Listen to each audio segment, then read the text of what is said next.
787 departure frequency 15 will be 1257.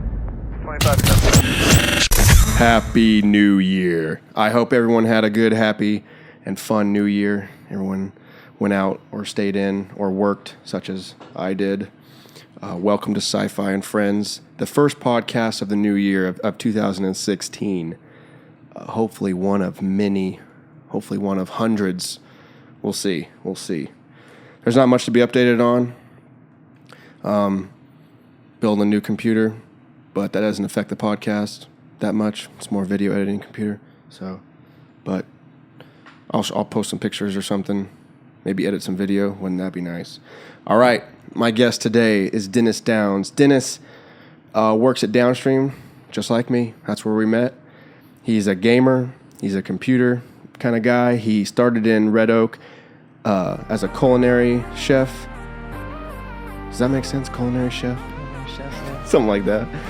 So he loves food and that sort of thing, but he's also a fellow technology person working in IT now. So without further ado, welcome to SciFi And Friends.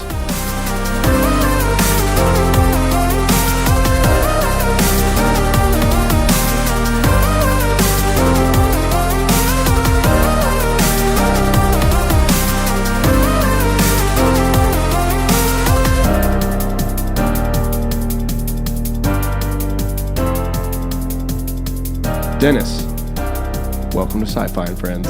Thank you for having me. Absolutely. Thanks for coming on, man. So, how was your New Year? Pretty good. We had a lot of stuff going on at the casino. I had to work for it too. But my old lady and my kids showed up with a couple of friends and her sisters, and they made it just after the entertainment left. Oh, just in time. Perfect for the timing. I believe. Yeah, but I got to see them. And, I got to be with my wife when the ball dropped, so Nice. That was good. Nice. And you're working in IT now, information technology, right? Yeah, Well, how's that? it's really good.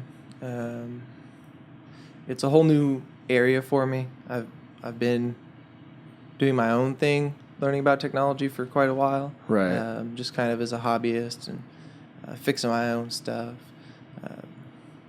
So there's a lot for me to learn, which is great because I like to learn new things and research.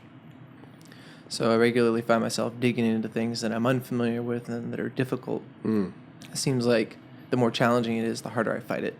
So Interesting. yeah. And you're like surrounded, because there's that one chick that came down to Red Oak that one time when the credit cards weren't working, and she said that she was a programmer. Are you more of a programmer, or are you more of hardware, or what are you messing with down there? I usually find myself doing hardware-related things. I'm very familiar with Windows, and I've tried to learn some programming, but it just doesn't. I don't have anything to apply it to drive me to keep learning it. So that's mostly what pushes me to learn things. If I'm trying to accomplish a project or something, I'll learn everything about that project and push through all the problems. But if I'm just I tried to sit down and do this programming class. I get through a couple classes and then I do other stuff. Right. Like, where's this going? So if you had a project, I actually got an email the other day from, God, who was it? It wasn't Linda. It might have been Khan Academy, but it was a programming class where you built a Pokemon battle, like the old Game Boy Pokemon battle. So that they took you through it, and you got to design little moves, and you got to write the code for different hit points and all that kind of stuff. And so he sent out this invite, and the first 1,000 people that replied, which you better freaking believe I was one of them 1,000 people. I replied immediately.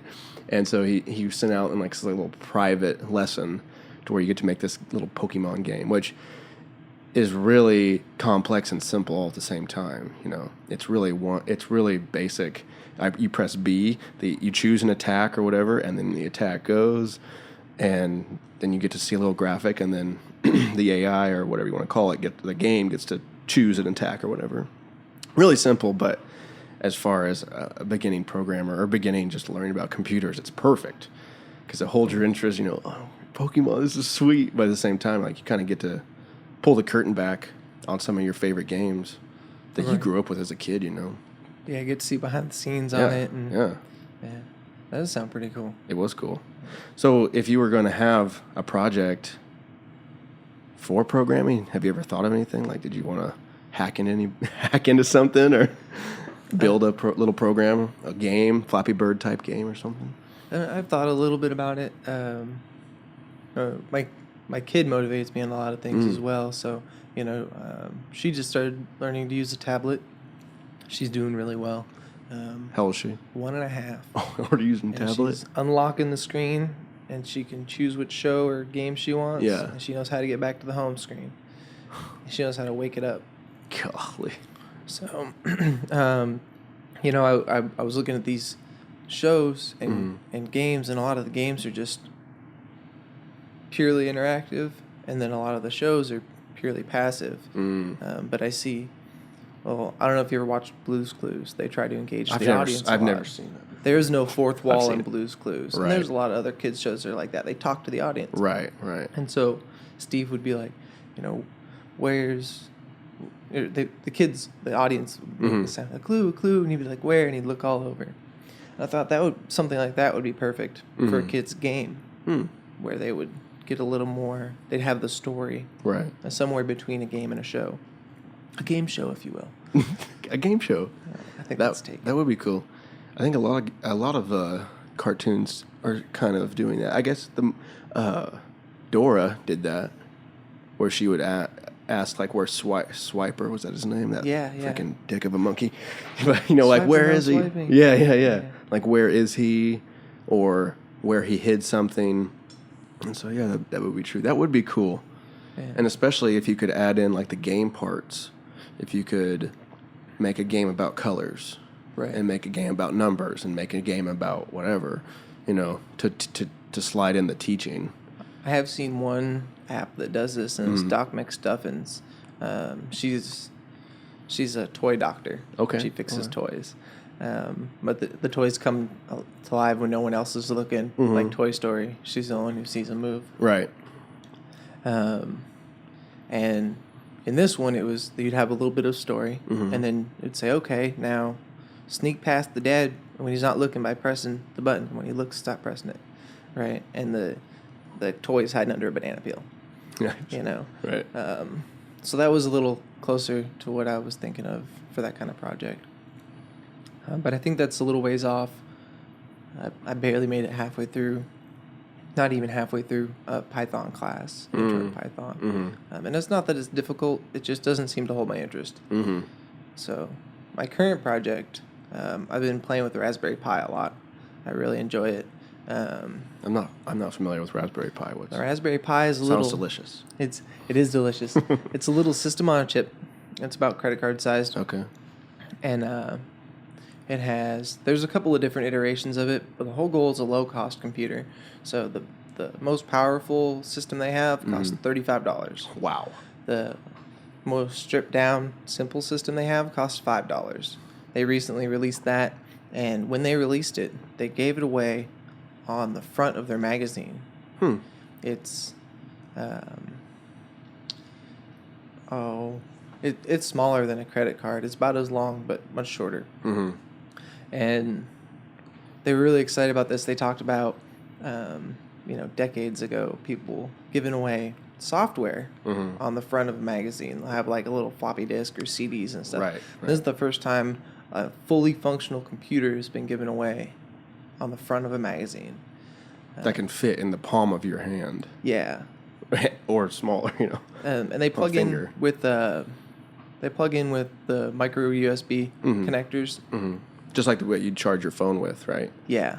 And that's the whole point. Everybody has those. Right. So the Raspberry Pi has a set of GPIO pins. It stands for General Purpose Input Output. So you can hook up all sorts of stuff to them and then program the Pi to control those pins. You can control motors. You can control lights. All sorts of stuff. Drive LCDs with it. So my first project that I did with it was I'd stripped down an old GameCube that didn't work. Yeah. Gutted it. Figured out how to mount these components in there, adjusted the ports, and now it's a media server. It was going to be a gaming system, but between time and my ability to get sort of the stuff that I needed, I made it into a media server. It still looks like a GameCube, but it's got 2 Wi-Fi antennas sticking out the top. And it's got 4 USB ports on the front, paired up in the memory card slots. Nice. Later, I would like to really do a gaming system, because I had a lower powered Pi. The current Pi I have can emulate up to a Nintendo 64. Whoa. So I would like to build or rebuild this with that, and then with actually be able to plug GameCube controllers in it and use it. And actually play games. Actually play it. That you wouldn't do disc games. You would do ROMs. totally. Oh, you would use ROMs You do have ROMs downloaded onto the digitally. digitally, Like just a file, right? Like basically what everything's going to. Yeah. Like when I play GTA 5, it took a day or so to download 50 gig or whatever, which was basically most of the game or whatever. So, when most people build computers, like when I was looking and researching my build or whatever, everybody builds a gaming computer. And so what you're saying is you want to build a console? Is that very common to build your own console? I wouldn't call it a console. Okay. It's an emulator. Oh, okay. It's still a computer. It runs like a computer. I suppose consoles nowadays are computers as well. Close to it. Where like your Nintendo, everything was proprietary in there. Your PlayStation has a SATA hard drive in it and an NVIDIA graphics card. Like, I don't know if PlayStation uses NVIDIA, but They should. They have, it meets the same standards that computers do. And some people have even with the original Xbox, some people have modded those to run Linux, or I know the PlayStation used to come stock. PlayStation 2 or 3, you could you could dual boot into Linux. Wow. Why would you want to do that? Just to have a computer on your TV, or? I never really ended up doing it to know what motivated other people to do it. I had Jake did it. He used to have that, and he was so mad when they released the update that stopped that. Huh. And I remember hearing when they released that update that because these computers are so good at crunching numbers, some branch of the military had like a server farm full of these PlayStations. Uh-oh. So I don't imagine it broke it. I'm sure they had some way to meter their updates and keep that from happening. But I remember hearing about it at the time that it was like, no, they're running Linux on this. It was so much cheaper than building a similar powered computer. Right. That they just wholesale bought PlayStation. What? Do you know what they were running it for? I don't know. I don't remember much about it. It's freaking incredible. Just open the tent in Iraq desert, and there's just hundreds of PlayStations just running hardcore. Right. So hot in that tent. That's incredible. The market as far as computers and technologies always been, what do you go after on Black Friday? You're going for TVs and computers and games, Right. And it's just getting crazier and crazier. And what's on the horizon as far as AR and VR and AI is incredibly insane. And, sometimes when they show that stuff, like the Oculus, and we were just talking about HoloSync for Microsoft. HoloLens, that's right. Yeah. And, there's another one I saw yesterday. It was supposed to be really good. I can't remember who it was, but there's like 3 or 4, maybe 5 VR lenses that are getting ready to be on the market in 2016. I guess that electronics show's going on this week. CES or ESC or Consumer Electronic CES. Yeah. I heard about that for the first time recently from my bosses in the IT department. Nice. And they were like, "You don't know what that is? You're in IT and you don't know what that is?" No, I haven't come across it. Right. In my adventures. Been too busy building my own GameCube media hubs. Yeah. Yeah, they released, let's see, bunch of new drones. Drones are hot this year. I didn't see much video games, but I think video games and consoles and whatnot, they're like set aside for E3. Yeah. So I don't think they really hit that show too. I think it's more of like consumer electronics, not a niche like a game. But Samsung or Sharp, one of the two, showed off an 80-inch 8K TV. Oh, wow. Yeah, insane. Bunch of new drones from DJI. Bunch of new cameras. Nikon's got a new 4K camera that shoots 360 degrees. So that's a VR camera right there, you know. Right. That'll be essential. And then Nikon, I didn't see much from Canon, but they might be later on. Like they might have like a block of time set out later this week to where they hold a big press conference and they go, this is what Canon has, you know, boom, boom, boom. Because I only saw Nikon and they released maybe a couple more 4K cameras and stuff. So people really get crazy about that show. Like the whole internet, well, pieces of the internet really get charged. So you can kind of see like, all right, this Twitter is going crazy right now because of CES. And I think they hold it in Las Vegas. So everyone's out there really? Getting all sloshy. And When do they hold it in Las Vegas? Huh? When is it? It's right now. Oh, right now. Okay. Yeah. What is January, like early January? I'm heading to Vegas in April for my aunt's wedding. Oh, nice. I'm sure something will be going in April. I think E3 is usually in LA, and it's in like June or July. Okay. But they always have conventions in Vegas. Like it is the convention town. I don't know why. I have no clue. Don't know why. Gambling, booze, and hookers. Yeah, That's right. Why. You have all the side effects. Yeah. Attractions. Are you gonna get VR mask? Goggles? Oh, probably not for a while. You gonna hold off or? Well, I don't have a lot of disposable income. You know, I get to wait a while before I get new stuff. You know, my most current console is Xbox 360 Slim, and I don't even hardly use it. Right, too busy. Game on PC more often than anything else. Right, that's you and Jake were telling me that. Yeah. Good old Arc. Yeah, Arc. You still on that? Once in a while. Recently I got Portal 2 in a Steam sale. Okay. And I had played Portal 2 before. Mm-hmm. Beat it, but I hadn't played multiplayer. And my wife doesn't play video games. She's not really good in a 3D environment. It makes her dizzy. So getting her started on most games are too fast-paced for her. So I got her started on this. We can take our time and look at the puzzles, and anything that requires a quick reaction, I can do that. Right. But she's enjoyed it, and she's getting a lot better at aiming. And that's stuff. PC, right? Yeah. So is she on her own PC setup, and you're on your own, or? Actually, I found somebody had developed a program called Split PC. Okay. And it worked really well. I was doing some other work around where I had to download a couple of different programs to get it to work, but Split PC does it great. And you add the game, you tell it which player is on which monitor, and then you can connect up to 4 game controllers. I have the Microsoft Game for Windows Xbox controller adapter, so my 360 controllers work for it just fine. Work for your PC. Yeah. And PlayStation controllers work on Bluetooth. So nice. There's a couple of different ways you can go about. It's not as straightforward. You have to actually write the MAC address of your Bluetooth adapter to your controller with a program on your computer. But you can use PlayStation controllers just as well. So yeah, we're just playing on Xbox controllers, split screen on my PC. That's awesome. I was pretty excited. It was a lower budget build for a gaming PC that I was able to run. I know it's a little older, but I was able to run Borderlands 2 split screen.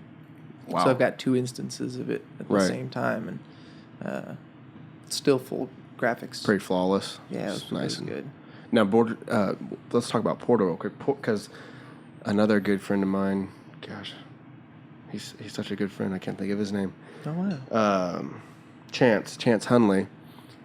He helped me upgrade, like back in the day, upgrade the Mac RAM. You know, back before I was just totally newbie. You know, like if I was going to get a computer, I'd just go buy a new one instead of actually trying to do something with what I had and add something in.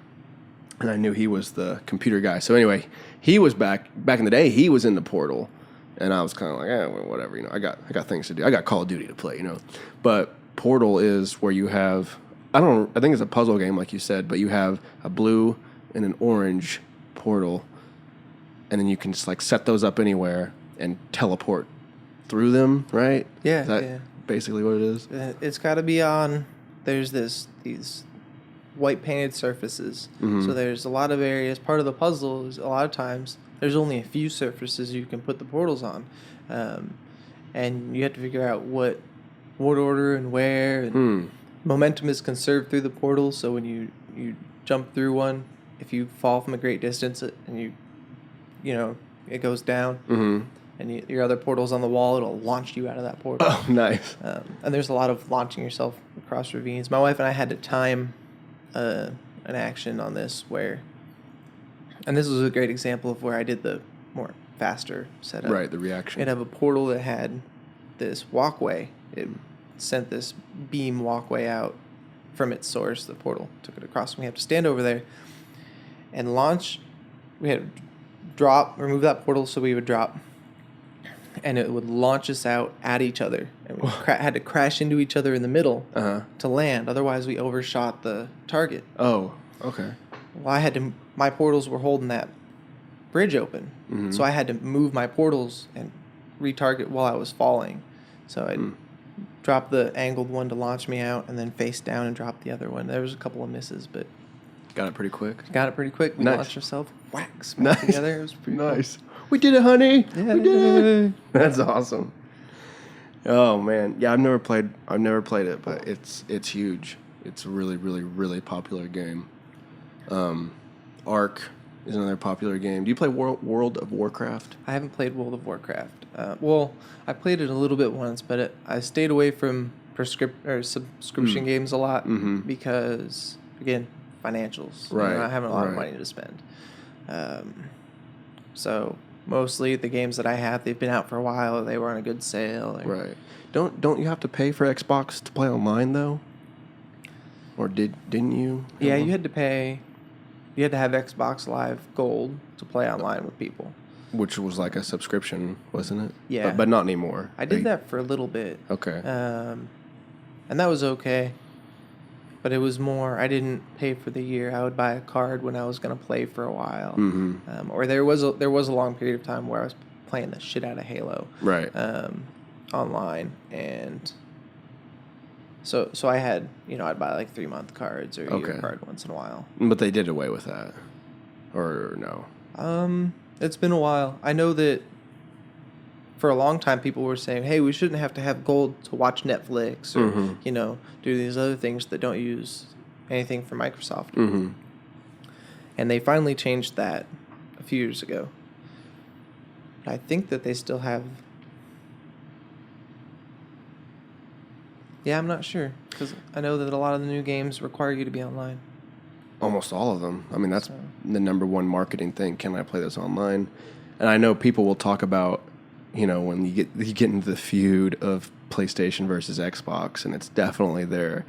I mean, you post anything on Facebook and about one or the other, it's game on. No pun intended. But that's one of the things that Xbox users will always use against PlayStation people is how secure their network is and all that, because they pay for it, and I mean, rightly so. I just saw the other day that PlayStation Network was down again, Oh, man. I mean, I don't know what for, but it was just down. I remember hearing a few times fairly close together about PlayStation Network being down. Yeah. Due to like DOS attacks or hacking or something. Oh, yeah. There was a huge one a couple of years ago where they lost millions of accounts and information to a bunch of hackers, and they thought it was China for a while, and then it happened like back to back. It was they took a pounding from somebody, but they'll always use that. But at the same time, I don't know. I don't want to pay to play online, but I don't want my information stolen either. Right, and that's what I like about PC is you're in charge of the security, and you have a lot more control. You can mod PC games all over the place. You want,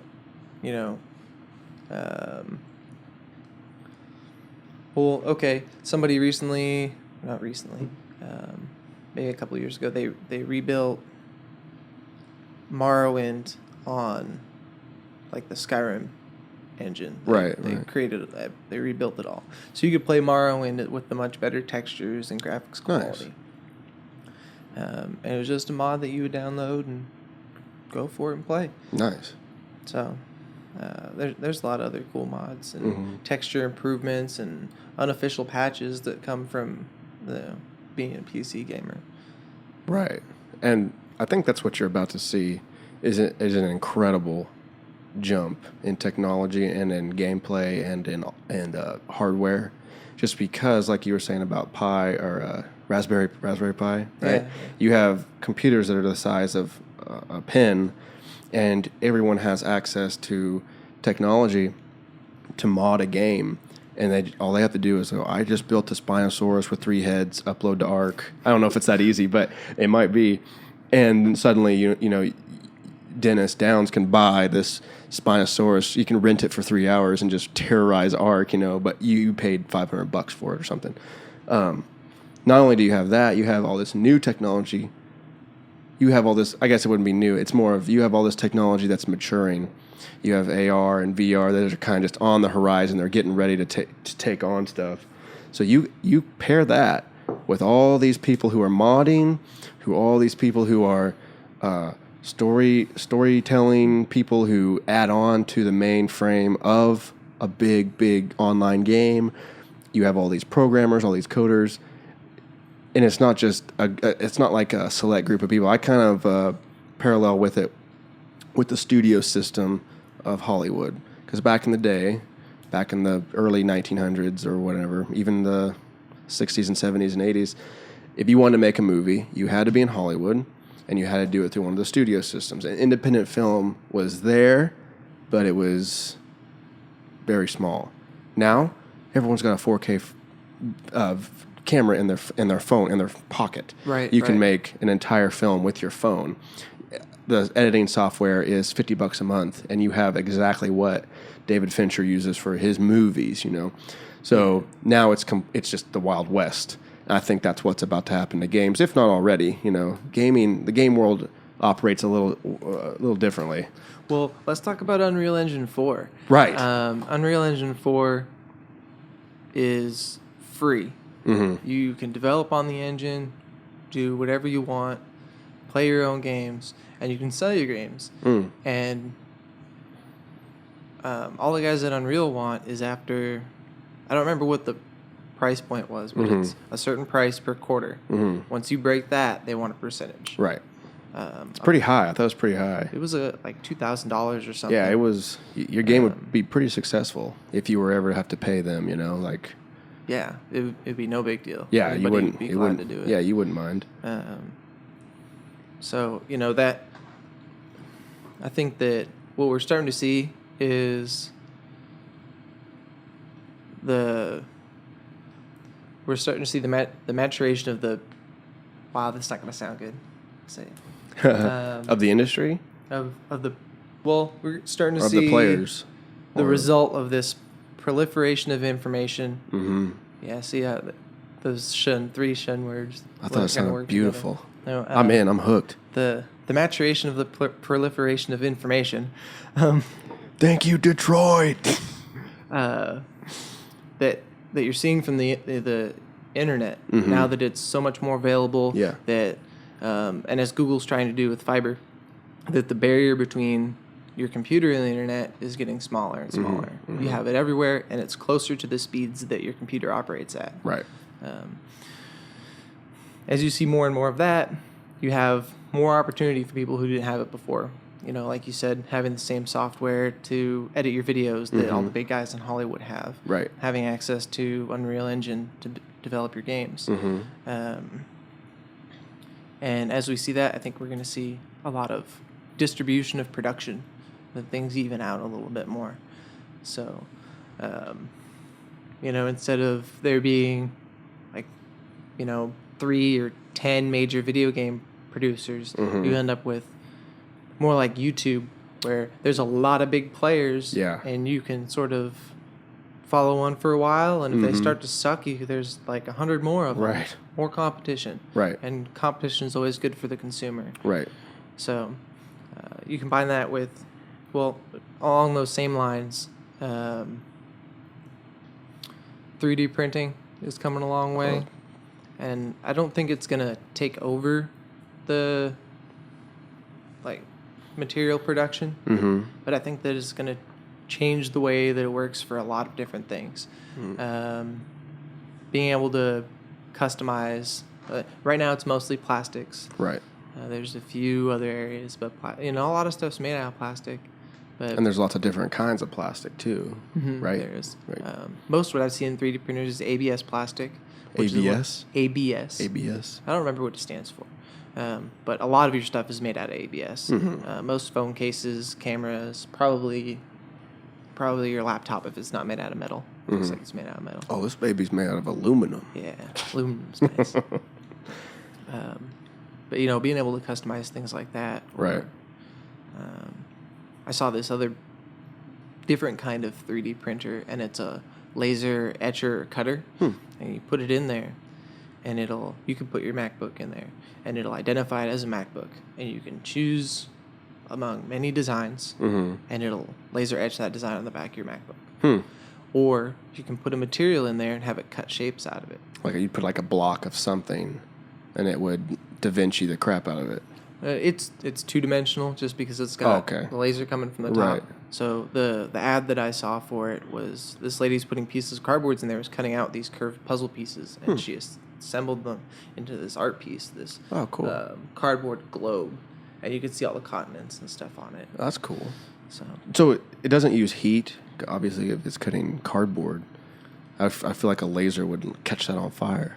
Well, it's about how fast it moves. Okay. It is cutting with heat. The laser, when it hits it, it's sort of cutting with heat, and it keeps moving, so it'll just break through and just real nice clean cut. There's no like burned edges or anything. Not that I saw on the ad, but it was an ad. Yeah. So and I don't know if it has to make if it has to make different decisions based on the kind of material you have. Oh, I'd imagine. So actually I saw there's a YouTuber Tinkernut, and I shout out to Tinkernut. Yeah, I watch Tinkernut, and he's all about making your own stuff. And he built a CNC motor. It was a computerized numerical control motor out of spare parts from CD-ROM drives. They have all the stepper motors and tracks and stuff you need in there. Yeah. He built it, and he took I want to say CD or Blu-ray laser, and he mounted it in there, and he used it to cut shapes out of sticky notes. Oh, that's cool. He programmed it with what's it called? I want to say gopher, but I don't think it's gopher. It's another small animal like that. Or gerbil. Gerbil, it is actually. I'm just kidding. It's gerbil. He programmed it with gerbil. Okay. So that's nuts. I mean, the average person doesn't understand how many languages there are. I mean, I don't know how many languages there are, but programming languages. I mean, I mean, there's tons of them, and they're continuing to just like Swift. Like Apple was like, "Yep, we made a new language. It's called Swift." You did what? Like what? It's crazy. I find that there's a few big players in programming languages that everybody uses. There's a lot of Java. There's a lot of Python. C. And C. And then it seems like Gerbil, it's got specific applications. Gerbil's built to drive these motors. Or Scratch. Have you heard of Scratch? Maybe. I don't remember what it's built on, but it's a visual programming setup. So you can see all your different functions that you're trying to perform, and you can drag them over there, and you can attach them to other commands that you've put in your program, and see how they lock together. And if those commands don't work together, they don't lock together. It's geared towards students. Okay, I've seen setups like that on Khan and other programming sites. And it's mostly for like kids or whatnot, but you usually have I think I saw one with like a little elephant character, and then you would have to program little actions. So like his trunk would go crazy, and he'd spray water out of it. So how do you get this to do that? You'd start with blink the eyes, and you drag and drop to blink the eyes, and then or whatever, you know. Yeah. And like you said, it's like actual puzzle pieces. So you couldn't use certain syntax on certain areas just because it wouldn't work out. So it kind of teaches you the flow of the syntax. I don't know if it was Scratch. Scratch. I don't know if it was Scratch, but it sounds a lot like it. Yeah, it does sound like Scratch, and it could be. Scratch's logo is a cat, orange cat. Appropriate. So, yeah, it works pretty good. Yeah, I mean, you bring up the 3D printers. I totally forgot about that because that also plays a huge role in this age of customization, because that's what it is. Yeah, you know, really. Everyone's customizing everything now. You know, you're not even limited on to what sort of casing that you're going to have. Like if you were going to build a gaming console, you don't have to go with a square or a rectangle or whatever, you know, Sony or Xbox or Microsoft is pushing out. You can just go maybe you go with a DNA double helix, you know, like, and you just cram all your hardware in there, and you're like, it works great, you know, it keeps all the heat out, or, you know, whatever. By the way, that would be freaking awesome, and I would buy that. It'd be really cool. You could rotate and have some lights on it. Yeah. Yeah. Put a little motor on the end, on the very bottom, so it rotates like a display. Yeah. And just continually moves. See, I mean, just kicking the shit with you, we can just think of stupid little things like that, but, you know, theoretically, it's possible. If you have the right tools and the right setup, you can make that kind of stuff happen. The Raspberry Pi is a good example with the 3D printing. You know, I could make with the Raspberry Pi is not the only one. Arduino is really good. Intel, I think, has one called Edison. There's several different system-on-chip setups that are out there, and they're each good for different types of projects. But, you know, you want to make your own little remote-controlled robot. You print out your robot chassis. Yeah. You know, and then use your Arduino to drive the motors in it. And Arduino is better for driving motors than the Pi is. The Pi is more like running a little Linux computer. Okay. And it's got the pins, and you can do some cool stuff with it. But what I'm working on now with the Pi is I like to take old stuff and retrofit it to do what its modern... what's the word I'm looking for? Purpose or... Man. Like what kind of old stuff? Like an old toaster? Like an old radio. I have an old radio. Okay. So what its modern day counterpart does. Okay. Right. So I have this old radio that more or less I'm turning it into an iPod. Badass. So I got this little radio, and it had a little spot for 4 AA batteries. You can carry it around. You can plug it in. And I'm working on doing the same thing. You know, pick up FM stations, but it'll also play local media, and then a little bit of programming that I did. I took and modified somebody else's Bash script. Okay. Theirs was set up to, if there were no familiar Wi-Fi networks around, to create an ad hoc network.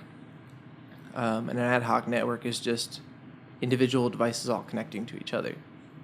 I wanted it to create a full-blown network. So I modified it with another program I had to install, and then it creates a network, an access point you can connect to. You can set a password, and then it hands out IP addresses to anybody that connects to it.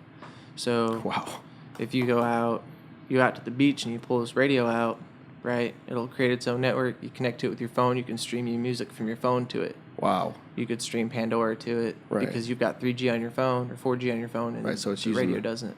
Oh, wow. Or just control it from your phone, whatever else. And so I have to learn I've been learning how to solder. I got a better soldering iron. Nice, I remember you said that. Because the one I have sucks. Don't get the soldering irons that it's an iron with a switch that plugs into the wall. You got to have temperature control. This one barely gets hot enough to melt the solder. So as soon as you melt it, it's lost all its heat, and then the solder cools down. And then if you didn't melt it, stick your component in there and be done, you're screwed. You got to wait another 5 or 10 minutes for it to heat back up. Oh gosh. So I got a real good one that's going to stay hot. Nice. And then I have to learn. I don't even know I2C. I have to learn how to communicate. I see too. I have to learn how to communicate with this FM radio breakout board. Yeah. over I2C. So I have to solder leads onto it, connect it to my Pi, Okay. and then send commands to it to get it to change the station or increase the volume or whatever else. So that's an area where I guess I'm learning some programming. Oh, hugely. So Like I said, the average person doesn't know how many languages are out there, and then also people just don't understand that everything that is programmed and programmable is using some sort of different language. And they're not all using C# or C+ or whatever. That's usually designed for, correct me if I'm wrong, like games, visual things, right? I don't know, actually.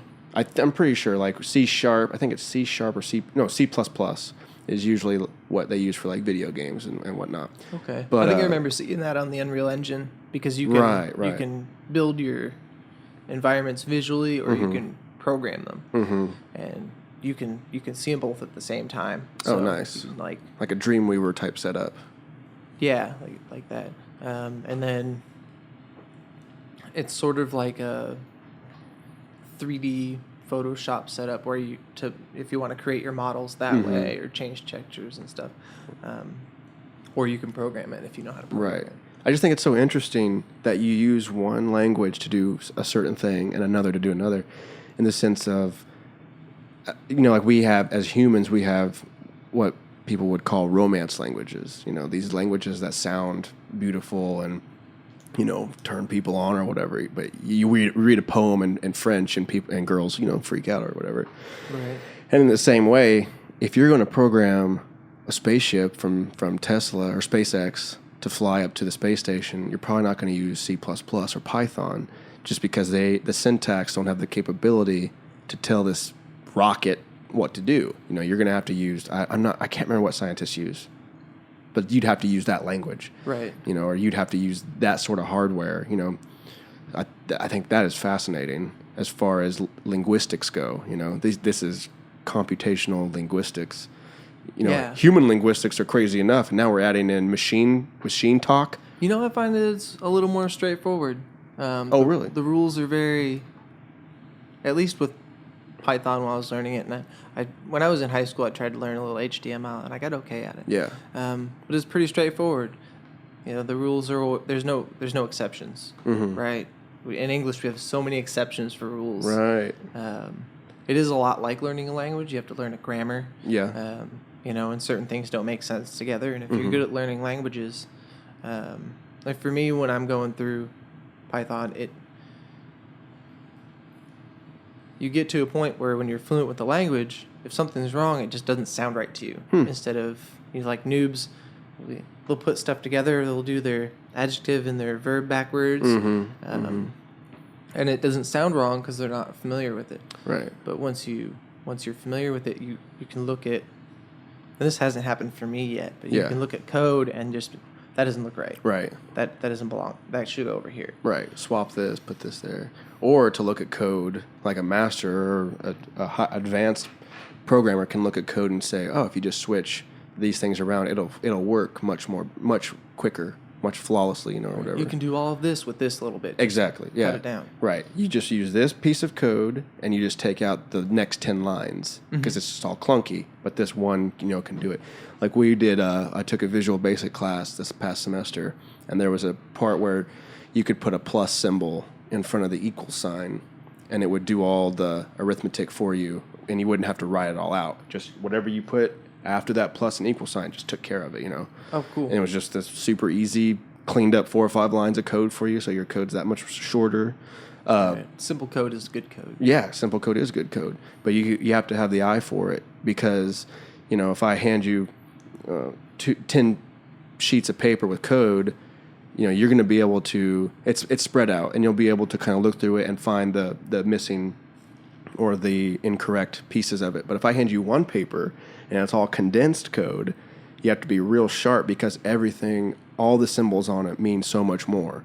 Like this plus symbol right in front of the equal sign means a hell of a lot more than just add. You have to know that, or you'll just bypass it and you won't know what you're looking at. Right. And I hear that when you get really good at code, you start to see, when you read the code, you start to be able to really visualize what the code results in. right? Sort of run the code in your mind. Yeah. Again, I have never experienced that either, but I guess when I was doing HTML, I could kind of, if I put a background in, I knew what the background picture looked like. Okay, there's the background. If I put a frame here, okay, it should look like that. Yeah, right. But nothing, on that level. Still, though, I mean, that's HTML is website type design, right? Yeah. So you're just picturing this website, and websites are getting so complex with the infinite scroll and all that kind of stuff. Right. I mean, that stuff is awesome. Yeah, it's way beyond now where I was at when I could do a couple of frames, embed some music and backgrounds and colors, and that was about it. But HTML5, you can do so much more. You play videos. It's built for you to play videos. You don't have to have a separate plugin. What was the you do HTML5 games. what was the one video that just totally Flash? Do you like Flash? Not really. I don't think anyone does. No, it's dying. Flash and Java. You always had to have Java. extra plugins. Always updating. The Lots of browser that I would security use holes. didn't have it. Holes. Chrome has stopped supporting Java. Oh, Java. Yeah. Wow. So there's no current Java plugins for Chrome. Wow. If you try to use a site that uses Java, Chrome says, we don't have Java. Sorry, man. Oh, wow. Use somebody else SOL, like Internet baby. Explorer. Yeah, I just saw Internet Explorers cutting their, I think it was 6, 7, and 9 Internet Explorers. Like, they're just getting rid of them. Oh, yeah. So you can't even use them anymore. And like next week, like they gave a time limit, like Yeah. enjoy your shitty internet browser for one more week, Right. before everyone switches to Firefox. There's always got to be some end of life for software. You can't keep developing on it forever. So, like Windows XP, we're working on getting rid of Windows XP. We have a couple of machines at work still That run run XP? it. And XP Just because it's strong? did a really good job. It's strong. It worked really well, and there's a lot of places that still stick to XP because if it still does the job, why change it? And it's not like they're buying a brand new PC running Windows 10 and installing XP on it. I mean, they might, but You wouldn't want to do that, right? no, you wouldn't want to do that. Have all sorts of problems, but it's that their equipment and their systems are working well on it, so they don't need it. And the only problem with that is because Microsoft isn't still supporting it, and any new security flaws that are found stay found. They don't get patched. You have to, if you've got somebody who can fix that on their own, you're golden. Stick with XP. No big deal. And you guys do? You have like people that could do that, or no?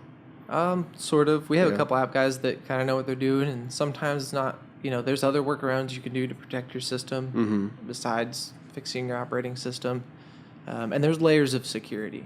There's no one security solution that's going to fit. You have antivirus and a firewall and policies on your computers. Like, you go to one of the computers in the offices back there and stick a USB drive in, it won't pick it up. We have external media disabled because if somebody picked, if I were to drop a USB drive on the ground in front of an office building, there's like a ridiculous 99.74 whatever percent chance, almost 100% chance that it's going to get plugged into a computer somewhere. Just to see what's on it. Just to see what's on it. And it's a form of social engineering. We talked about social engineering at work recently. Wow. Because it's a big deal. So basically manipulating people to either doing something you want them to do, or giving you information. An interview, asking more, like working your way towards more personal questions. Sure. Or other questions that might lead to what your passwords might be. Oh yeah. Right? I was getting ready to ask you that, by the way. People, or if you ask if I have any pets, right? And I tell you about my dog and my cat and what their names are. Right. Cool, there's some password options. Oh, right? shit. And when's my anniversary with my wife? Oh, shit. In our conversation, because people use easy to remember passwords. Sure. So, you can start getting that brings down your dictionary that you have to use to test. or that USB drive. Have you heard of Stuxnet? Mm-mm. Okay, Stuxnet is great. Stuxnet is thought to be the first the first government act of a cyber attack. All right, and what Stuxnet did was it would get on a system, and it would look at what kind of system it was on. If it wasn't on the right kind of system, it would just hang out.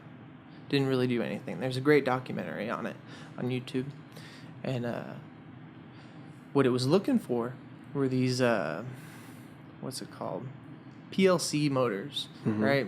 PLCs are programmable logic controllers, and it was looking for specific PLC motors that were in, I don't remember what country, somebody who's working on nuclear research. Oh shit! Right, so it's looking for these PLCs in a nuclear research facility, and when it finds them, it does a few different things. Randomly, it will make they control centrifuges for like uranium. Purifying the uranium. Yeah. Oh shit! So what it would do was it would randomly throw it off balance. It would mess with the speed, and it would break the centrifuge. And at the same time, it would report that the centrifuge was working just fine. Oh, asshole! So that they have all these centrifuges breaking. They can't figure out why because there's no rhyme to it. Nothing going on at the same time. They think they're just getting bad PLCs or bad centrifuges. Right. And so it goes on for a while, but they think that, one of the ways that could have gotten in there, because it's such a secure facility, is somebody bringing in removable media. Huh. They found a CD or a USB drive on the ground, and they plugged it in to see what was on there, and, Stuxnet was built to just spread until it found its goal. It was built by the U.S. government? So, we don't know. Supposedly, they think, based on looking at the code and some of the variables or other stuff that, might be in a human readable language, they think that it was likely a collaboration between the United States and some other Middle Eastern country that I can't remember the name of. Just because of the syntax, and that's how a Saudi country would set it up, or? Well, I think a lot of it was some of the, like when you assign a variable, it's going to be something that, so what it does, it's going to be human readable. If I make a variable for speed control, it's going to be called speed control. Right. So if I speak another language and I make a variable for speed control, I'm going to write speed control in that language. Okay. So that's the impression that I got, was how they kind of narrowed it down. They think it was definitely programming that had to have been on the level the guys researching this. The guys at where was it? I can't remember which antivirus company it was. You'll have to look up the I'm watching the video. This documentary, absolutely. Yeah. They find it, and they're looking into it. They see it's so complex that they say that it had to have been something on the level of a nation state. It's not some loose collection of rogue programmers or anonymous or whatever. Right. It had to have been done by a government. There were so many zero-day exploits, which are, if I remember correctly, those are problems with the code that either not even the manufacturers know about or the makers of the code know about. It's either that or that only they know about, nobody else. Wow. I don't remember. It had a ridiculous number of zero-day exploits.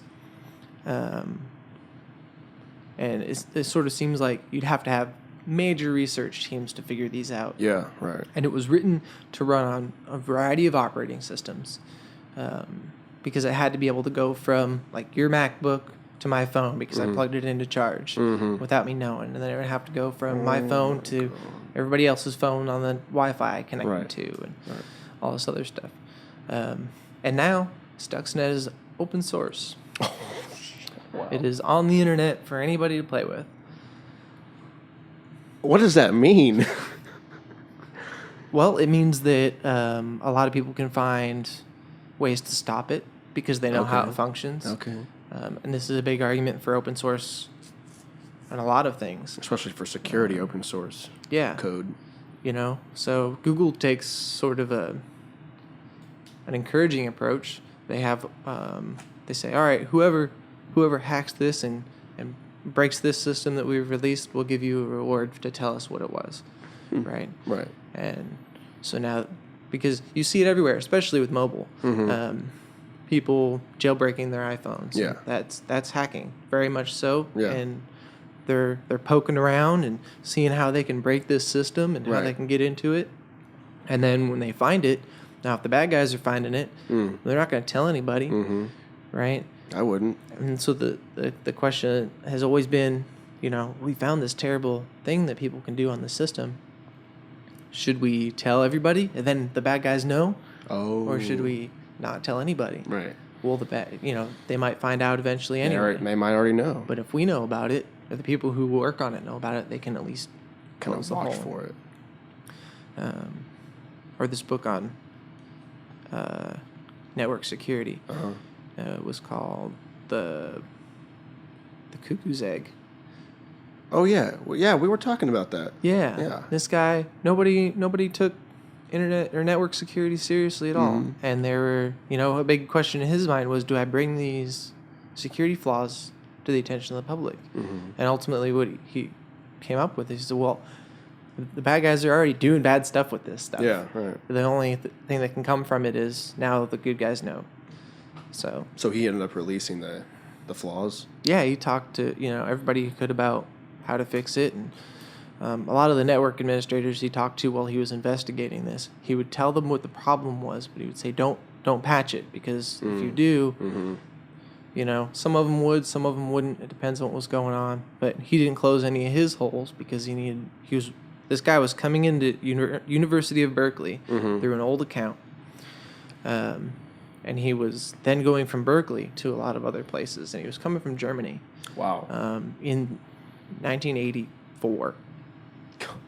Right? Dial-up internet. Yeah. From Germany. Right.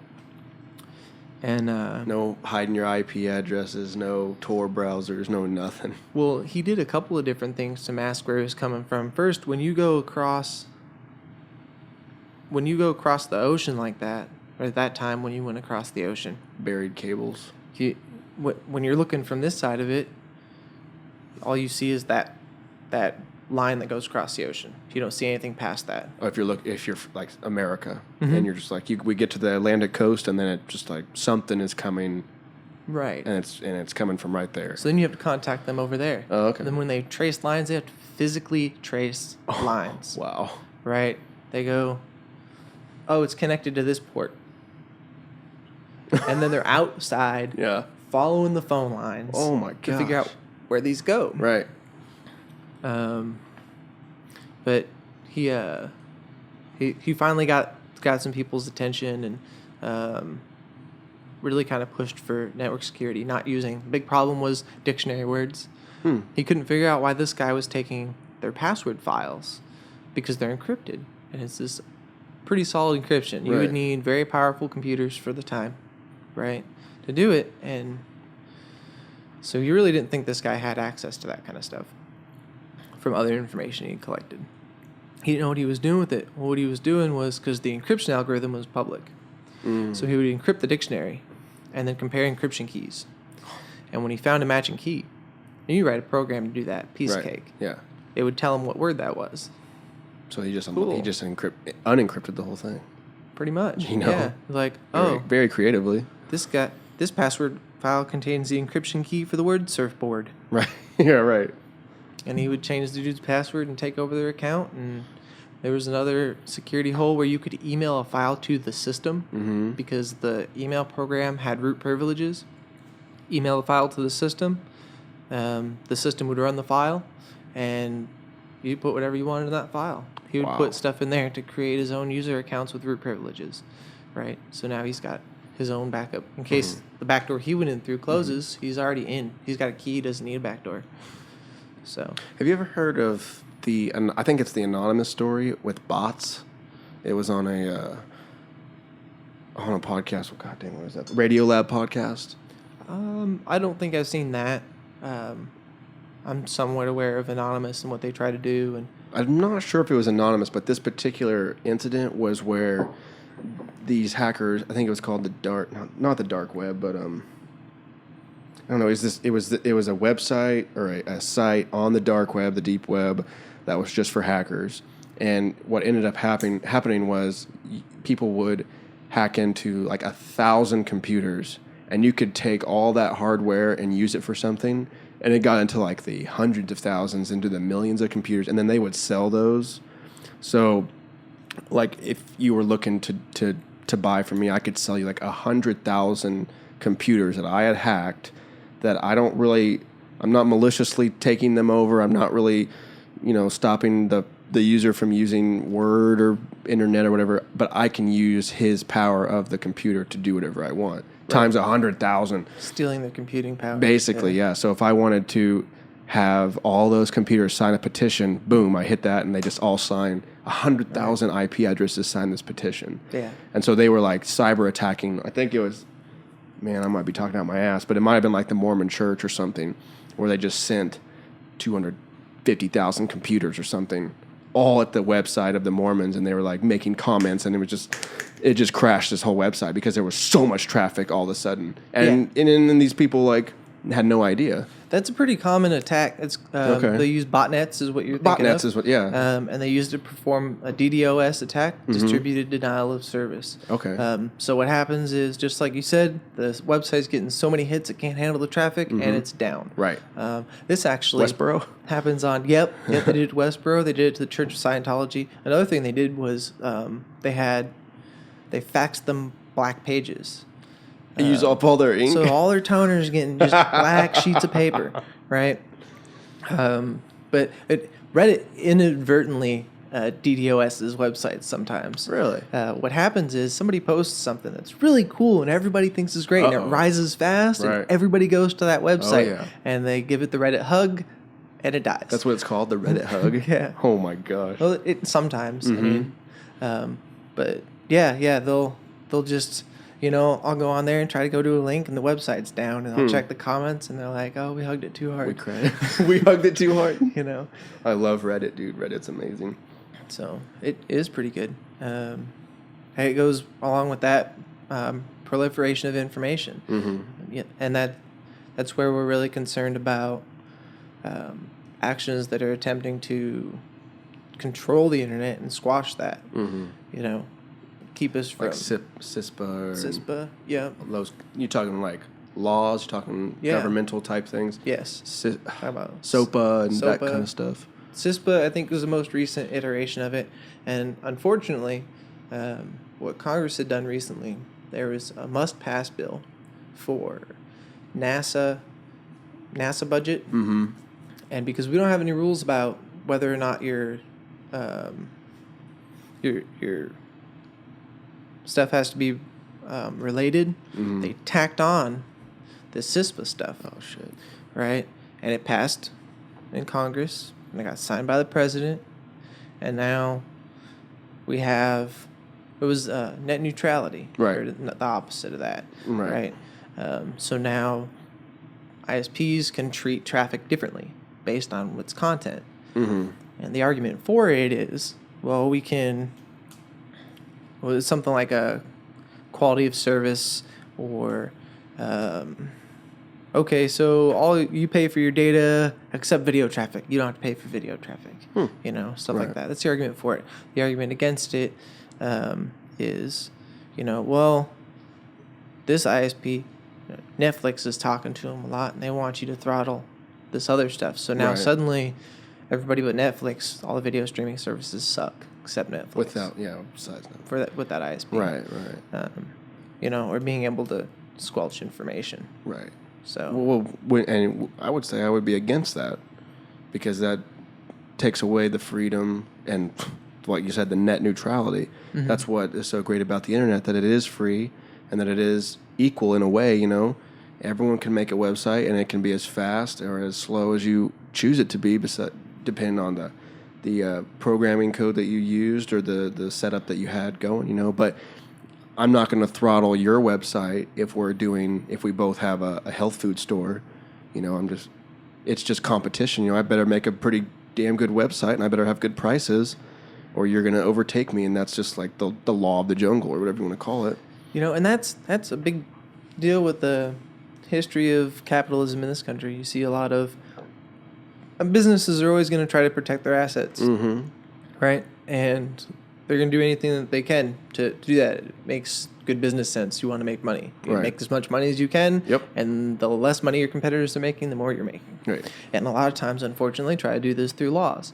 You know, they have lobbyists and stuff. Right. So, you know, keeping the internet open, I think, is really important. It's what leads to, you know, it's what leads to all these other people being able to learn about programming, people who didn't have the means before. You know, I know I've mentioned it a lot, but, you know, I do have a soft spot for the Raspberry Pi. One of their goals, because of their goals to make this inexpensive computer, a lot of their stuff is geared towards learning and educating children. They have classes, they have pretty much lesson plans that teachers can use and follow. So they say, have your students, it's all written like a regular lesson plan, and how for them to write code on their Raspberry Pis, because having every student have their own $35 Raspberry Pi is a lot more affordable than all the students having laptops or tablets. Sure. And, you know, because it's built on Linux, it's more open, and they can learn how to program. And we need a lot more people in the technology sector, and especially programming. Absolutely. I don't know the statistic, but it's how many jobs go unplaced in the programming sector every year, and it just keeps growing. I mean, it's like 100,000 jobs. I mean, it's an astronomical number. Oh, it's nuts, and it's actually a great example of an area where the employees have the upper hand, and you know, they have the leverage. Where a lot of other areas, there's so much worker competition that labor's cheap, you know, and you can always replace them with somebody else. But, you know, when you look at programming, it's so tight. Like, the programmers change jobs every couple of years, and every time they do, they see a big difference in pay. Oh yeah, because there's always demand for it. Absolutely. Yeah, we're going to see, and we've talked about virtual reality and all the new, I keep saying new technology, all the maturing technology, and in the past few decades, it's that sort of technology and the programming and the computing have been pretty isolated to, you know, the United States, bits of Russia, Saudi Arabia, New Zealand, you know, kind of the developed countries. But what you're seeing now is that, you know, the African continent, deep out in the Sahara or deep out in the Congo, they have little Raspberry Pis and internet towers in a tree, and they're picking up internet and they're teaching their kids. And, you know, maybe all they have is a little Raspberry Pi that runs their well, and, you know, and just make sure that this water well stays clean and stays full, and updates on certain things, and make sure that, you know, whatever, it's in top quality condition. Right. That's where it starts, though. And now you have not only the developed nations, but you have a global push and a global energy towards this sort of advancement in technology. Just hold on to your ass, because it's going to get crazy. It's already crazy. You know, we can't handle these drones. We can't handle these cyber attacks. You know, the Facebook, Twitter, that's crazy enough. And so you add in the rest of the population of the earth, and society's really having a hard time keeping up with our technological advancements, and that's why we're having arguments about how do we handle cyberbullying, how do we handle the information on the internet, how do we handle these drones, where should we have an expectation of privacy? Should I, if you and I are in a chat, should I expect privacy? Can I right now? No, not really. Probably not. I would argue that we should be able to, in the same way that, you know, that I should be able to take you to the side physically and tell you something under my breath. You know, people say, well, I don't have anything to hide.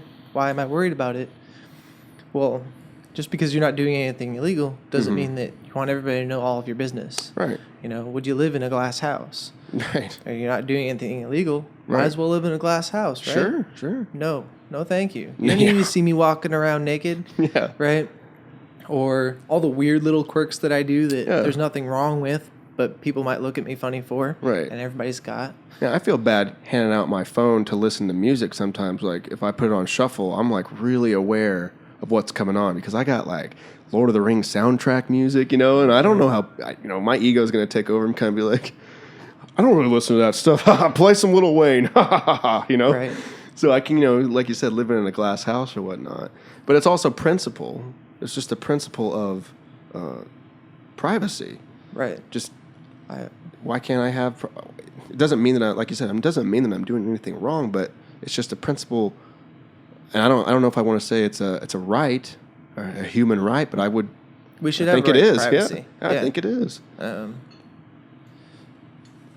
We should definitely have a right to privacy.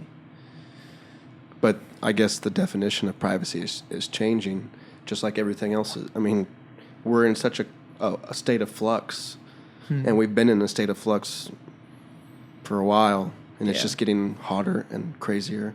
And something swoops in, like virtual reality is going to swoop in, and just we're going to have to start dealing with that and what that's going to bring about, and how that's going to change the job market and the video game market and the pleasure market. And there's so much VR porn out there already, and what I don't know. It's just going to. I saw this display. It was a legit display. I don't remember where it was, but it was VR sex, and it was this like just between like the waist and the knees of a sex doll, right? And a VR headset, and you could walk up to it, put the headset on, and the dude was standing in front. He wasn't using it, but he was standing in front of it, and the headset fills in all the rest. Wow. Right.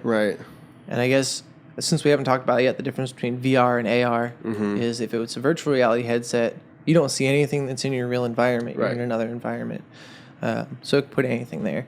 If it was augmented reality, then you would still be in that hall, but then it would just finish the doll. You'd see the rest of the doll. Yeah, right. Well, you could be in your own house versus a virtual Bahamas. Right.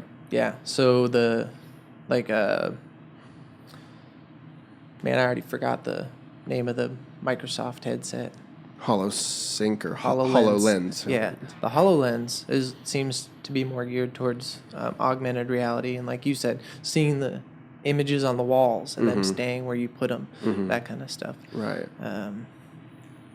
But it would be like your wife is sleeping in that day. She doesn't have work, but you want to leave her a message. So you record yourself, you saying, "Oh, good morning, honey. I hope you have a great day.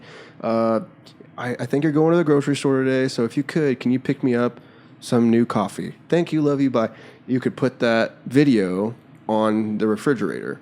And so when she wakes up and she's kind of getting around and she goes, "Oh, look, Dennis left me a message," so she touches it, in midair, and it plays, and she's kind of making her breakfast, and she looks over and, "Oh, there's Dennis," she's kind of watching your video, making breakfast. Okay, he wants some coffee, Help me get my coffee. You're my only hope. Yeah, right. That would be badass. But just simple applications like that, I think, is what AR is going to be geared toward more, don't you think? Just kind of daily... I think it's going to do a lot of different things, but I think it's going to have its place with gaming. You can play. I mean, imagine not having to clean up your board game. Sure. Or just have a table. We're playing Monopoly, and we're wearing our headsets, and we got our money out, and nope, you don't have to worry about the banker making mistakes because the computer's banking for you. Yeah, right. You don't have to touch your money if you don't want to, and you're playing, but it looks like you're playing. Your little characters actually are animated, Right. Like little doggies running towards Park Place, and you're like, "Pay up, bitch!" and suddenly it's like Harry Potter. Yeah. Freaking, it really looks like there's a board, and it really looks like these pieces are moving. And I guess the biggest challenge is getting past these huge clunky headsets, and just getting like glasses or contacts, and just Google tried so hard for that. For the Google Glass, or Google Glass. Yeah. Yep, they had Google Glass, and I just don't before remember its if it was- time, or I think it was, because there was a lot of privacy issues. It's got a camera on the top of it, and I don't remember if it was one lens or two. But it's set up like a heads-up display, and you could see weather and stocks and whatever else you wanted to see, or you could see directions. Directions are good. Augmented reality in your car, you don't even have to wear a headset. They talked about doing projected images on your windshield. Oh, fuck yeah. So it looks like your directions are on the road ahead of you. Right. And you can see the arrow you're supposed to follow. Right. So I know sometimes when you're getting ready to turn, I had the same problem getting here. They tell me there was a turn coming up, and I'm looking for it, and I kind of, it says quarter mile, and I kind of know what a quarter mile is. And I guess I can watch, if I wanted to. And I'm like, is that one it? Oh, no, I got one more to go. Oh, there it is. Yeah, right. But with augmented reality, it would just be painted on the road. Right. You just following your arrow Follow or my your arrow. path, you know. Yep.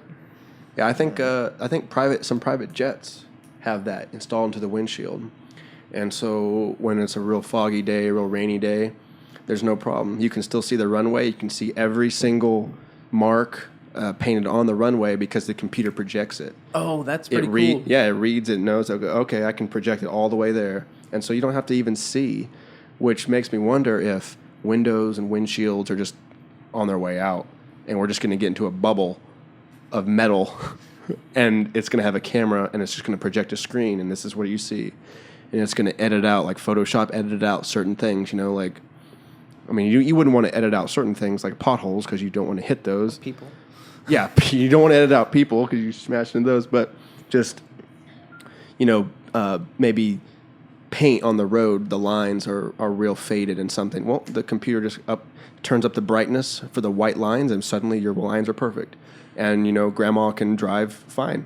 Right. But or grandma won't be driving anymore. I was about to say, you know, Yeah. AI just takes over. You're about to drive off of the road, old lady. We're going to keep you in the lines. And we have Right. cars that'll keep you in the lines pretty well right now. Right. Cars will park themselves. Mm-hmm. It's coming a long way. And I would like to talk about self-driving cars, but while we're still on VR or AR, signage, Mm-hmm. right? As you go drive through an area, right? Your augmented Right. reality, you see the signage there Right. instead of having to actually maintain a sign. Mm-hmm. You know, or in addition to maintaining a sign, Mhm. if you're getting low on gas, you start seeing indicators where the gas stations are, That would be cool. you know, and the prices Mm-hmm. and stuff like that. You go, okay, Google, I'm getting kind of hungry, Yeah. right? And it goes, what do you want? Yeah. Tacos. Yeah, all right. All right, and then you see taco stand here, taco stand here, Right. whatever else, you know. It'd be cool if, like, videos would come up and you could kind of choose one. Like, you choose the right-hand corner and it goes, welcome to Taco Hut. You know, we're 4.5 miles this way. We offer taco this, taco that, you know, taco slush, taco burrito. And you go- slush. You're like, all right, that's pretty cool. What's this one, you know? Taco Bell. You know, it's just like an advertisement or whatever. Right. But yeah, that would be, there's just so many implications with AR. It in everyday life. VR is more niched. AR is more Yeah. everything. I think VR is definitely going to be focused more on gaming, Mm-hmm. Therapy, therapy. definitely therapy for PTSD, Yeah. for loss of family members. Because if you took an Unreal Engine 4 and you rendered out poor old grandma who passed away, and you know your dad's having a hard time with that, well, he can go into his old house that was laser scanned and talk with grandma a couple times to ease his passing, and you could program grandma to say, "I'm in a better place," you know. I mean, It might help. It might yeah, help. I think it would. I mean, if you believed it 100%, you know, if grandma's eyes didn't go all haywire yeah, exactly, and you're like scarred for life because she's a demon or something. But Like some of those video game glitches where like their head starts rolling on their shoulders, Yeah. you know, all over the place, or their arms are like backwards Right. and halfway through the body. walks through a wall, Yeah. repeats lines. I mean, those are just things you'll have to. But I think therapy, yeah, I think that has big implications. Gaming, obviously, and learning, educational will be astronomical because, you know, now we have textbooks and we have professors, which, okay, they're all right. They're a little bit of 1950s. But say you're a construction major and your professor wants to show you a certain type of a certain type of framing for a building. Right. Well, instead of bringing up a PowerPoint where it shows a picture, why don't you just click on your goggles and he's going to go, look, do you see the studs right there? See how they're screwed into each other? That's called an A-frame, or I don't know anything about But that's construction. great. Yeah. Yeah, I agree. And then you have, you know, much more opportunity to really show people in detail instead Right. of learning in 2 dimensions and looking at pictures and trying to see it. You can really see it. And you can even show them examples of bad construction, Yeah, right? And right. see this building? Yep. This building isn't structurally stable because it was built like this. Watch what happens when the wind gets blowing. See how it's creaking. You can stand inside the Yeah, building and look right. at it. Yeah. And watch it collapse. You could zoom in, you know. You're like, yeah, you could stand in the building while it collapses. You can look at the point of failure. Look, Right. see this because it's already... Rewind, you know. Right? That would be awesome. See this girder collapse right here under the weight because it wasn't supported properly? Mm-hmm. Just think about any subject in school, biology. You could just walk around a cell. Let's go over to the mitochondria now, you know? Like, oh, it's the size of a fucking bus, you know? And like, let's go inside and see what it's doing. Oh, my God, you know? You could get so much better of an idea of scale because right. if it gets anything that gets too much bigger or smaller than humans, it's hard for us to get scale. I mean, you kind of just lose it. Yeah. Like, I can tell you that really fucking small. Mitochondria is in a cell. Yeah. I can tell you that it's a long distance away. Yeah. I can tell you that if a cell was the size of this room, it would be 3 football fields away. Yeah. And you still don't, until you see it. Right. Think about history. History would be awesome because you could actually go to that place like, I'm signing the Declaration of Independence, you know, and like you're kind of in the crowd and you could look down at yourself. And if your artist was good enough, you know, he put you in the colonial clothes. Right. And maybe Dennis and Colton decided to be little maids that day, you know. So we're like in maid costume and we're just like dusting the books on the shelf while all these old white guys signed the Declaration of Independence. And we're like, this is fucking cool. You could really experience history. You could experience the Million Man March. Yeah. You could experience a Trail of Tears. Right. There's a TED Talk on this. About video games, or about gaming, really, and it's this game designer who made a little board game for her daughter, and it was about slaves being taken from Africa to North America back in the day, and the game was based around you started with your family, and then you draw a card and be like, oh, you just lost your 2 brothers, and they got taken on this ship. And then you got on the ship, and then there were other obstacles, like you ran out of food, or your brother died, or all these things. And by the end of it, she was saying how much more empathetic her daughter was to it, like how she understood this moment of history far better than if she would have read chapter 7 in her history book, because she actually kind of lived it. You even see in present day great examples of how people have a hard time understanding what other people have going on if they haven't experienced it before. Sure. And you see this a lot with the wealth disparity. Why don't they just work harder, pick themselves up by their bootstraps? Right. Which the whole point of that phrase is that you can't pick yourself up by your own bootstraps. Like you don't go anywhere. Right. Ironic. Yeah. And so to be able to really experience the history and feel the impact and understand why that was important, I think will be more engaging, because history seems to be one of the more boring subjects for students. Why do I need to know this? Oh, it already happened, Right. I'm not going to use this in my life. And, you might not, but having your population educated on historical events and why they matter helps keep them from repeating those events. Absolutely. You recognize it in present day, Yeah. Oh, this was happening in the 60s. I remember the outcome too. Yeah. If we don't want that to happen again, we should probably not do what they did. Right. Try something else. Yeah, dude, this has been fantastic talk. I knew it was going to be great. We were writing down things earlier about what we were going to talk about, and it was like, yes, these are the things I always bring up. But do you have work at 1:30? 1:30? Mm-hmm. Do you want to keep going, or do you want to kind of wrap things up? How long does it take you to get up there? 20 minutes 20 max. Minutes? 15 if nothing bothers you, like traffic. Okay, cool. What time is it now? It's 12:50. 12:50. Yeah, we got a little time. So, about the driving cars, you for that? You against that? I haven't thought a lot about the social implications of it yet. I'm really excited for self-driving cars. The idea is that as long as a car performs better than a human, and we're working towards that, as long as a car performs better than a human, you're better off having your vehicle self-drive you. I think there's a lot of great benefits to that. Auto insurance wouldn't, people say, well, what happens when it does happen? Well, the 2 automatic vehicles get in a crash. How do you determine fault? I kind of think that's a legitimate question, but it's like, that's going to be the rare case. Right. Once in a while. It's going to make the news, like, there was a crash today. Everyone's going to go, car what? crash, right? There hasn't been a car crash since 2021. There must have been a manual driver. Exactly. Yeah. I know. Yeah. Right.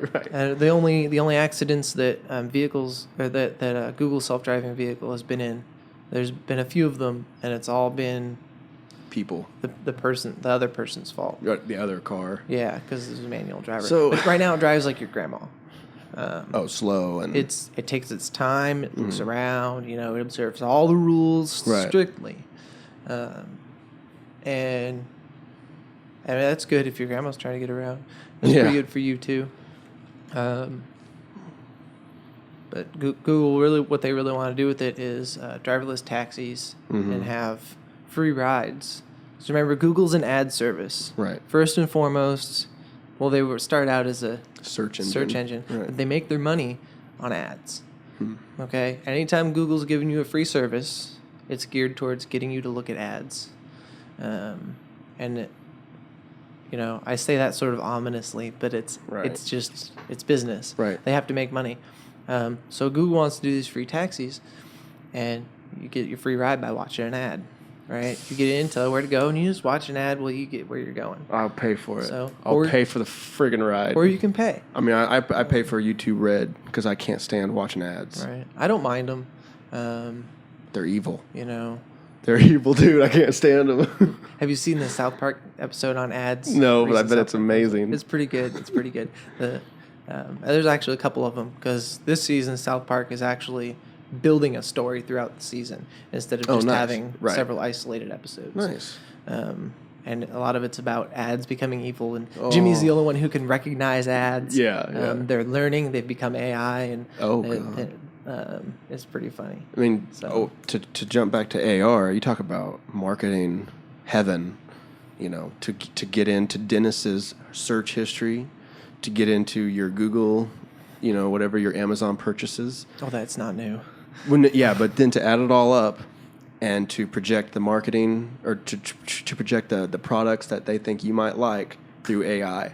So you're walking through the hardware store and it notices that you've been Googling a lot of sledgehammers lately. Right. And all of a sudden it goes, Home Depot goes, we have 3 new sledgehammers.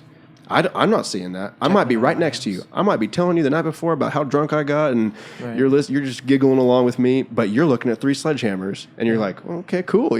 Colton, do you know they have sledgehammers here? And I'm like, what are you talking about?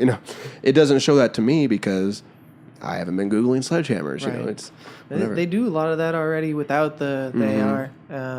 I noticed, when my wife was pregnant, our Hulu ads started turning towards parent ads. We were seeing stuff like ads for Cheerios for your kids or Wow. Kicks for Right. your kids and Gerber ads and things like that. And as my kids getting older, I'm seeing that the ads are following. This age. And they really, it's not just that they collect your browsing history or whatever else. They put it together and they create an online profile of you, and they can identify you. Who's they? They talking Google? Google and a lot of the people that are involved in the ads, Amazon, and I'm not really sure who So else. those are the people that Facebook. yeah. There's actually a whole deal recently about whether or not Facebook should be allowed to create these shadow profiles of non-users. So let's say you don't have Facebook. Yeah. But you show up Oh, and are shit. tagged in a bunch of all of my friends' posts. Oh, shit. So Facebook will create a Colton profile, right? And already have an idea of who you are, where you live, and what your interests are based on what everybody else is talking about you. What do they call that? They call it some meta. Is that meta information? Yeah. Where they just skim off. They're not actually taking your information. They're just gathering it from other sources. Sort of indirectly. Yeah. Edward Snowden talks about this a lot. Yeah. And I think it was recently ruled that they're not allowed to do that anymore. Oh, anymore? So they were doing it? Oh, yeah, they were doing it. Oh, my God. Facebook makes their money on ads. Right. Right? And anybody who makes their money on ads is always going to come out better the more they know about the people they're advertising to. And this is a big change that we're seeing now as well, and a big social issue that we're having to catch up with our technology on. Right. Before, ads were passive. You watch TV or listen to the radio and you saw what was on. And your ads were effective based on your market research, and they were kind of broadly effective. 1,000 people saw it, 10% of the people aren't going to like it. Right. Now it's more about showing you the ads you want to see, Mm-hmm. and then showing the other guy the ads he wants to see. And by creating these profiles and being able to identify you, Mm-hmm. they can identify you on devices that you're not even signed into, right? If I use, like, I have a couple of different Google accounts, Sure. and on one, well, besides the fact that maybe all three of these accounts are signed into this one device, so then when I sign one into the other device, it's probably me. But if I had one that was completely separate, the fact that it's on the same network as the other devices, similar location, the kinds of people I talk to, they can sort of glean that information of who's using that device and what kind of ads to show them. And it's really involved. It's amazing how much the internet has helped the ad industry. It's insane. So I sort of think it's a good thing. I don't mind ads because without ads, you never hear about anything new or different. Hulu's got to work on their ads. I see like the same 4 ads 100 times a day. Right. But at least they don't put ads in the kids' shows. When I talk about ads or commercials, man, I'm really pointing my rifle right at the network. When I watch football and they kick off and they're like, all right, this game's getting underway. And it clicks to a minute and a half of ads. And it's just like the most mind-numbing, stupidity-filled mediocrity ad I've ever seen, and I get to watch it 100 times. Now, that's probably like a shame on me moment. Like, you're the one that sits there on the couch and keeps watching. But I just can't stand them, dude. You know what people used to do before ad block and DVR and all that junk? What they do? They used to get up and go to the bathroom during the ads. Oh, they did. Make some popcorn. Right. Do whatever else, and they kind of listen. Oh, my show's back on. Right. Well, now, a lot of people will watch for the ads, specifically for the Super Bowl. That's a part of the draw of the Super Bowl, is to watch the commercials. And really, when I watch the commercials of the Super Bowl, I'm never really drawn to buy the product. I'm more of just getting entertained, Right. It's never, I don't think I've ever watched a Super Bowl ad and bought that product or invested or anything, but I enjoy them. Ads for big companies like that the name is already out there and you know their product exists. Their ads aren't there to show you that the product is there and get your interest in the product now. Their ad is to get that word in your head, to get their name in your head. Right. So that when you go to the store and you go, all right, I'm going to get some beer, what should I get? The first that comes to your head is Budweiser, because you've seen 100 Budweiser commercials. And when you think beer, you think Budweiser. Right? So it's just a primer. It's not necessarily like they're trying to get you. They're just trying to smash it in your head. Yeah. They're not trying to get you to go, oh, man, I should go get that. Right. Some ads are for that, but not the bigger companies. Right. When you go to, that's why they repeat their name over and over and over. Right. So there's a lot of psychology behind ads. Oh, I'm sure. I'm sure the psychology part of that. And I got one of my best friends, Caleb Clark, is involved in all that. And it's incredible to listen to him talk about the psychology behind ads. And then I guess my brother, Casey, is a psychology major. And he talks about all the sorts of, he's more of a, like a prehistoric, caveman evolutionary type psychologist. Like that's what his interest in. But he'll see it too, and be like, "Did you see what this white male said to this black female during the commercial?" And it's like, "No." We'll rewind it, and he'll be like, "Look how he says it to her, or whatever. What does that indicate?" I don't know if commercials mean getting that deep, but they do. They can be read that way. I think when you look at it like that, that's more about how we do things in our society. So the way that he talked to her might be just indicative of either our view overall or the director of that one, the way that, that just sounded right to them. That made sense. Sure, it sounded good. So that's probably what they're used to hearing and seeing, or the way that they behave. Not necessarily that they're trying to put this subliminal message out there about some ulterior motive. Right. Although it's possible and it has happened. Right. Maybe I'm slightly paranoid. What they're really trying to get you to do, what any ad is trying to do, is get you to think about the product. And they're going to use all sorts of psychological tactics to do that. But they're not necessarily going to have some other unrelated subtext. Have you ever seen the documentary, The Century of the Self, about Edward Bernays? No. Oh, it's a fascinating documentary. I think it's a BBC documentary. But Edward Bernays, I believe he was the nephew to Sigmund Freud, is basically the mastermind behind all of this marketing psychology where, for example, he had the job of getting women to smoke. How do you get women to smoke? Well, he made real small Virginia Slims. He made real small cigarettes, Right. He's kind of the mastermind behind all that. And that makes sense. Yeah, this documentary kind of points out the birthing of all this sorts of manipulation. Yeah, this sort of not cookie cut, but like this customization of products to a certain group of people. And that's what marketing ultimately is how do we get people to do what we want them to do? Yeah, how do we buy get this them to buy our product? Right. And it doesn't matter if, it's actually good or whatever. Well, you hope they want it to Cigarettes be are a great good. example. For the longest time, these cigarette companies have been trying to block this research or hide that this research is done, and then eventually they had to stop putting it in cartoons, and they're fighting this where they did a really good job setting up a whole generation of smoke, and there's and you see different parts of the country, different densities of smokers. Yeah, right. But just like I saw a map the other day, a little interactive map that had the top TV shows of each state. I think you could probably break it down in cigarettes too, like Californian smoked spirits and Oklahoman smoked spirits, or I don't know. Right, or 25% of the people in this state smoke, or 25% of the people in this state smoke, or 75% of them in this state smoke. Sure, these areas. So what we're getting down to with the massive amount of data that we're getting, and we're getting more and more every day. I don't know how many devices I have, a phone, a couple computers, a tablet, a PlayStation, and those are all getting information from me in some form or another. And like you said, those companies are paying for that information. Now, instead of like groups of people, they can cater to the individual. Your ads on your side of your Facebook are not what my ads are. And they're doing less work doing it because they have algorithms figuring it out for them.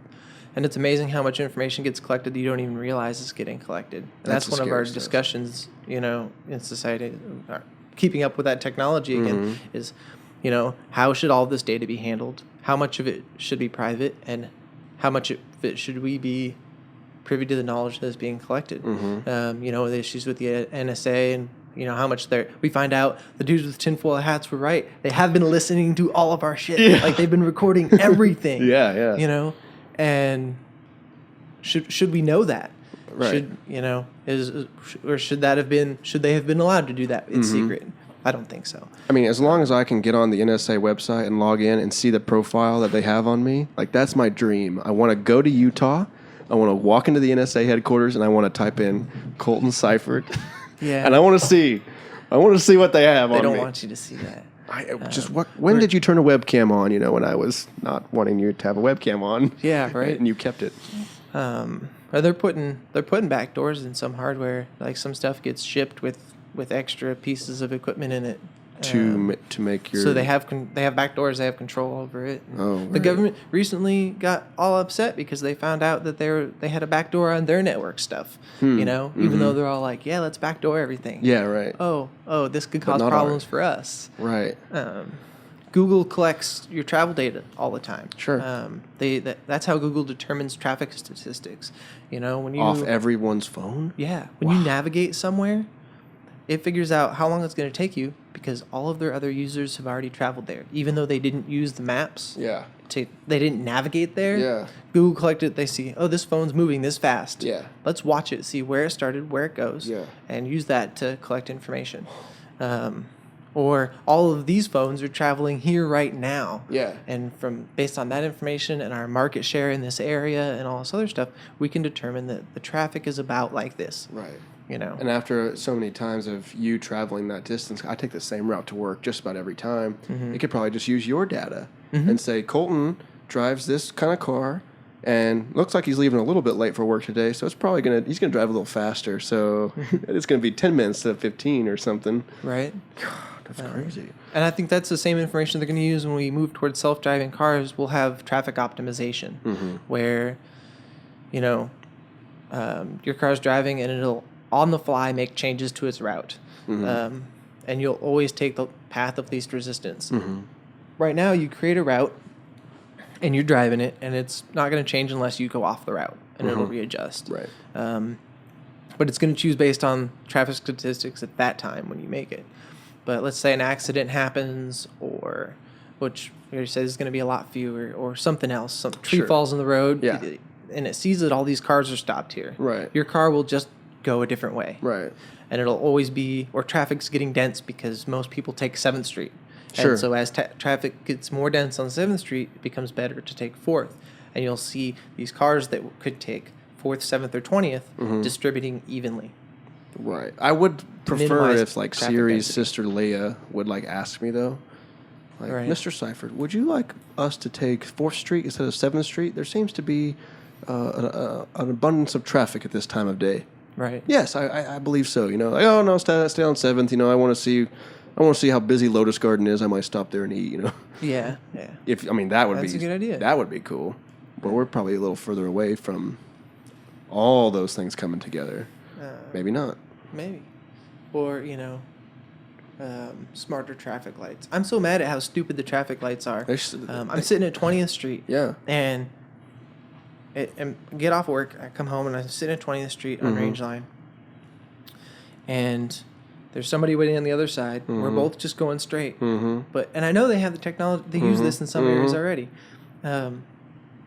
And their side turns green for straight and left turn. And then they go.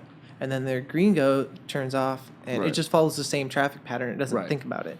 Then I've got 2 left turn signals on either side. Right. And it's there forever, and there's no cars. No one was even waiting there in the first place. Right. And I'm just... All the gas you're wasting, time. Come on. Right. So, Dude, that should be one of your projects, is to work on traffic lights. they already have the Revolutionize technology. it. They already do it. They already have sensors in a lot of the traffic signals that determine which light to switch based on where the vehicles are. Well, we need that shit in Joplin right now. They even have like one pro tip I saw was if you're pulling into a turn lane and there's like one other person in front of you, stay a couple car lengths back. So it thinks there's more cars. I think there's more cars because there's the first sensor, and then if several cars back, there's another one that changes the priority based on if there's more traffic. Nice. So not all of them have that. That's why I love the internet. There's just small things like that, you know. Yeah. Dennis, this has been a fascinating talk. I could keep going. I still have things I was going to ask you about. We're the going to have finances. to do this again. Absolutely. I'm happy you want to come back on. Yeah. Because we didn't even touch half of what we were going to talk about. Now I want to talk about open source software and currency. You mentioned currency. Yeah, the currency was the biggest one, but I never even got to it. But whatever. So, dude, thank you so much for coming on. Thanks for having me. Absolutely. I had a blast. Dude, we'll do it soon. Yeah. Right? All right, good. Everyone, thank you for listening to SciFi and Friends. Special 2-week episode this week, or 2-episode week this week. Did I say that right? Tomorrow, Daniel Martin is coming on. Daniel Martin is a self-made DJ, self-made beats maker. So the music that you will be hearing on the opening and ending of the podcast episode tomorrow will be made specifically by Daniel.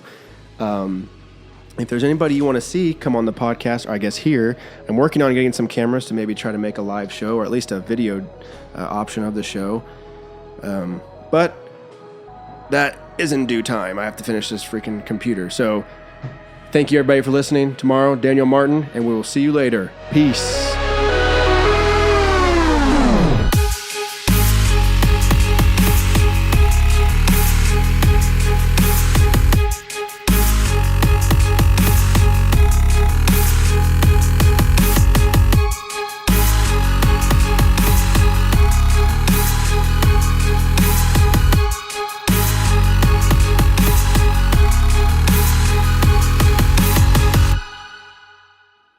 SciFi wins.